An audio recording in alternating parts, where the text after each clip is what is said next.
Halo, kami dari kelompok 18 yang terdiri dari Aisyah Fitro, Azizah, Fioni Akilasyah, Hana Tralia, Muhammad Angga, dan Sherly Syahronis akan membahas topik tentang pertumbuhan ekonomi. Pokok pembahasan yang akan kami sajikan adalah prediksi pertumbuhan ekonomi Indonesia saat ini, konsep pertumbuhan ekonomi, variasi GDP, dan pendekatan pertumbuhan ekonomi. World Bank memprediksikan bahwa laju pertumbuhan ekonomi Indonesia tumbuh 4,4% tahun 2021. Pertumbuhan ekonomi Indonesia berada di zona positif menyusul proyeksi pertumbuhan di kawasan Asia Timur dan Pasifik di level 7,4% sepanjang 2021. Hal tersebut didasarkan pada peluncuran vaksin yang efektif pada kuartal pertama 2021 di negara-negara maju dan berkembang. Untuk negara lainnya, Bank Dunia memprediksi ekonomi Cina tumbuh sebesar 7,9%, Vietnam 6,7%, dan Thailand tumbuh 4%. Konsep pertumbuhan ekonomi. Setelah kita mengetahui persoalan pertumbuhan ekonomi di Indonesia, jadi apa sih sebetulnya pertumbuhan ekonomi itu? Jadi pertumbuhan ekonomi merupakan perkembangan kegiatan perekonomian yang menyebabkan barang dan jasa yang diproduksi bertambah.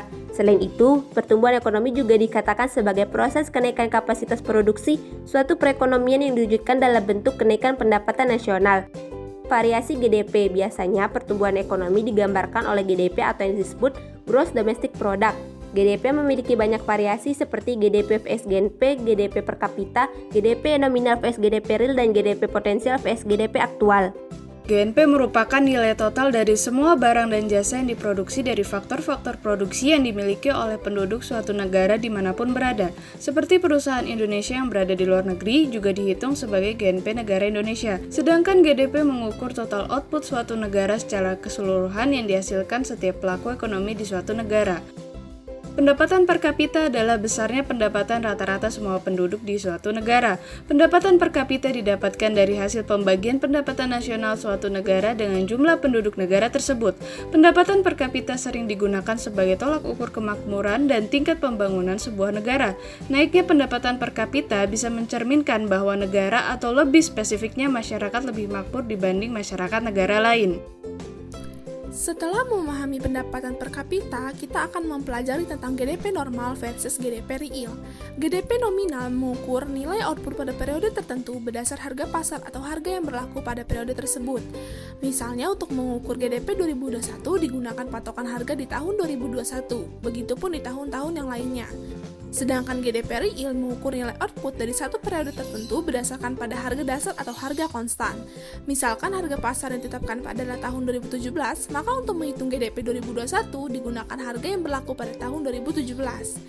GDP potensial adalah nilai output atau pendapatan nasional yang seharusnya dapat dihasilkan jika semua sumber daya dimanfaatkan pada tingkat normal. Sedangkan GDP aktual adalah nilai output atau pendapatan nasional yang pada kenyataannya dihasilkan. Untuk mengukur perbedaan antara apa yang seharusnya dapat dihasilkan jika pendapatan potensial tercapai dengan apa yang secara aktual atau sebenarnya dihasilkan, diukur dengan GDP GAP.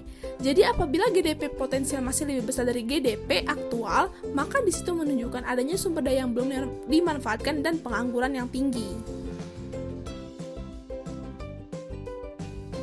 Selanjutnya, kita akan membahas tentang pendekatan GDP, yaitu terdiri dari pendekatan nilai tambah, pendekatan pengeluaran, dan pendekatan penerimaan.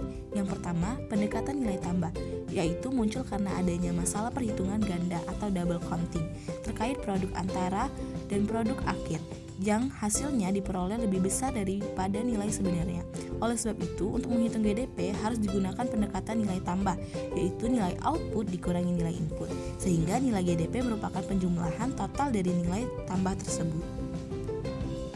Yang kedua adalah pendekatan pengeluaran. Pendekatan pengeluaran terdiri dari konsumsi yang merupakan konsumsi dari barang dan jasa rumah tangga. Selanjutnya ada investasi dari rumah tangga seperti pembelian rumah dan investasi sektor usaha. Sementara itu juga ada pembelian pemerintah seperti proyek pembuatan jalan dan infrastruktur yang lain. Serta yang terakhir adalah ekspor neto, yaitu ekspor dikurangi dengan impor. Dan yang ketiga adalah pendekatan penerimaan. Pendekatan penerimaan terdiri atas 4 komponen, yaitu ada upah dan gaji yang merupakan pembayaran bagi tenaga kerja. Yang kedua adalah sewa yang merupakan pembayaran dari jasa tanah dan faktor-faktor lain yang disewa.